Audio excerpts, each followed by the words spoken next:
बड़ों को नमस्कार। आज एक नई कथा सुनाने जा रहा हूँ। जो साथी मेरे चैनल पर पहली बार आए हैं, कृपा करके मेरे वीडियो को लाइक और शेयर करें। आप सभी से विनती है कि आप ये कहानी अपने बच्चों को जरूर सुनवाएं ताकि वे अपने जीवन में विकास करें। हिंदू धर्म ग्रंथों के अनुसार श्री हनुमान जी का जन्म चैत्र मास के पूर्णिमा में मंगलवार के दिन हुआ था। हनुमान जी की माता का नाम अंजनी और पिता का नाम केसरी था। हनुमान जी को संकट मोचन और पवन पुत्र के नाम से भी पुकारा जाता है। भगवान श्री राम की पूजा आराधना करने से हनुमान जी प्रसन्न होते हैं। वह भगवान श्री राम के भक्तों की हर पीड़ा को दूर करते हैं। ऐसी मान्यता है कि जिस घर में भगवान श्री हनुमान की पूजा आराधना रोज होती है, उस घर में कोई भी नकारात्मक शक्तियों का वास नहीं होता है। क्या आपको पता है कि भगवान श्री हनुमान का जन्म कैसे हुआ? एक बार भगवान इंद्र ऋषि दुर्वासा द्वारा आयोजित स्वर्ग में एक औपचारिक बैठक में भाग ले रहे थे। तब उस समय हर कोई एक गहन मंथन में डूबा था। पुंजिकस्थली नाम की एक अप्सरा अनजाने में उस बैठक में विघ्न पैदा कर रही थी। तभी ऋषि दुर्वासा ने उसे ऐसा नहीं करने को कहा। ऋषि दुर्वासा की कही गई बातों को उस अप्सरा ने अनसुना कर दिया।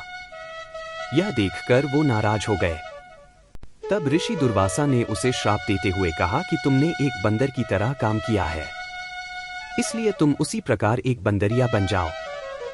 ऋषि दुर्वासा के शाप की बात सुनकर अप्सरा को अपनी गलती का एहसास हुआ और वो उनसे रोते हुए क्षमा मांगने लगी। अप्सरा ने ऋषि दुर्वासा से कहा कि हे ऋषि, मुझे क्षमा कर दे। मैं आपको परेशान करने के लिए यह काम नहीं कर रही थी। मुझे इस बात का तनिक भी अंदाजा नहीं था कि मेरी ऐसी मूर्खता का मुझे ऐसा परिणाम मिलेगा। ऋषि दुर्वासा ने उसकी विनम्र विनती को देखकर अप्सरा से कहा कि हे प्रिय, तुम रो मत।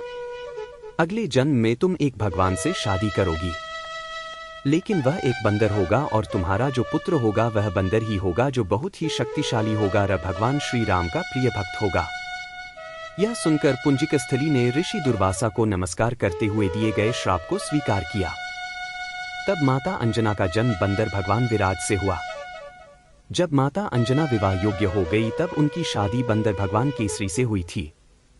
इसके बाद माता अंजना अपने पति के साथ सुखी वैवाहिक जीवन व्यतीत करने लगी। अंजना और केसरी एक शांतिपूर्ण जीवन जी रहे थे। एक दिन शंखबल नामक जंगली हाथी ने अपना नियंत्रण खो दिया और हंगामा खड़ा कर दिया। कई लोगों की इस हंगामे में जान चली गई। कितने ऋषि इस वजह से अपना अनुष्ठान पूरा नहीं कर सके। भगवान केसरी श्री शंखबल से बेहद प्रेम करते थे। भगवान केसरी ने अपने प्रिय हाथी को जब मार डाला तो वह बहुत शोक में डूब गए। यह देखकर संतों ने उन्हें यह वरदान दिया कि तुम्हारे घर एक बच्चा जन्म लेगा जो बहुत ही शक्तिशाली और हवा की शक्ति और गति के बराबर रहेगा। तब इस प्रकार भगवान केसरी के घर में माता अंजना ने भगवान श्री हनुमान को जन्म दिया। यही उनके जन्म की कहानी है, इसलिए उन्हें अंजनी पुत्र और पवन पुत्र कहा जाता है। ध्यान से सुनने के लिए धन्यवाद। अंत में यही कहूंगा, ईश्वर आप सभी को सुखी रखे और अपना ख्याल रखे। उम्मीद है कि आपको यह कहानी पसंद आई होगी। आपका कोई भी सुझाव है तो मुझे कमेंट में कह सकते हैं। कृपा करके आप मेरे चैनल को सब्सक्राइब करें और मेरी वीडियो को लाइक करें।